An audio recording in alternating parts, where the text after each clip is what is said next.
नमस्कार। कहानी कलश में आपका हार्दिक अभिनंदन है और आज मैं आगे की कुछ कविताएं लेकर उपस्थित हुआ हूं। आशा है आपको कविताएं अच्छी लगेंगी। अज्ञे महाकवि हैं, बड़े कवि हैं। तो सबसे पहले मैं आपको सुनाना चाहता हूं सर्जना के क्षण। एक क्षण भर और रहने दो मुझे अभिभूत, एक क्षण भर और रहने दो मुझे अभिभूत, फिर जहां मैंने संजोकर और भी सब रखी हैं, जहां मैंने संजोकर और भी सब रखी हैं, ज्योति शिखाएं वहीं तुम भी चली जाना, वहीं तुम भी चली जाना, शांत तेजो रूप, शांत तेजो रूप। एक क्षण भर और, एक क्षण भर और, लंबे सर्जना के क्षण कभी भी हो नहीं सकते, लंबे सर्जना के क्षण कभी भी हो नहीं सकते। बूंद स्वाति की भले हों, बूंद स्वाति की भले हों, वेधती है मर्म सीपी का उसी निर्मम त्वरा से। एक क्षण भर और, लंबे सर्जना के क्षण कभी भी हो नहीं सकते।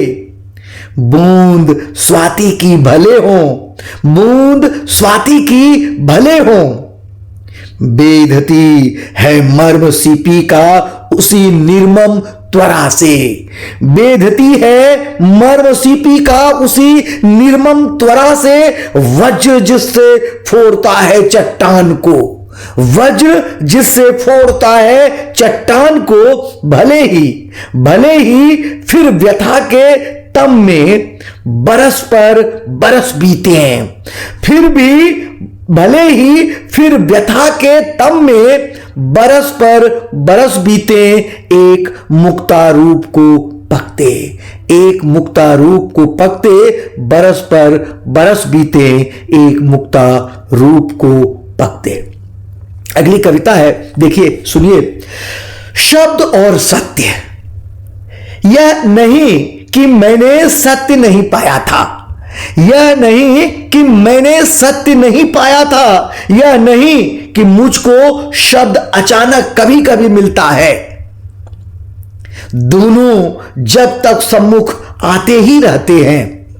यह नहीं कि मैंने सत्य नहीं पाया था, यह नहीं कि मुझको शब्द अचानक कभी कभी मिलता है। दोनों जब तक सम्मुख आते ही रहते हैं।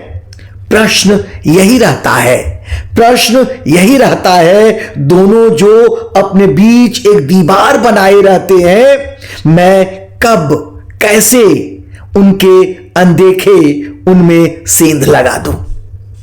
दोनों जो अपने बीच एक दीवार बनाए रहते हैं, मैं कब कैसे उनके अनदेखे उनमें उसमें सेंध लगा दूं, या भरकर विस्फोटक उसे उड़ा दूं, या भरकर विस्फोटक उसे उड़ा दूं। कवि जो होंगे हों, जो कुछ करते हैं कर, प्रयोजन मेरा बस इतना है। ये दोनों जो सदा एक दूसरे से तनकर रहते हैं, मेरा प्रयोजन भर इतना है, ये दोनों जो सदा तनकर रहते हैं, कब कैसे किस आलोक स्फुरण में इन्हें मिला दूं, कब कैसे किस आलोक स्फुरण में इन्हें मिला दूं।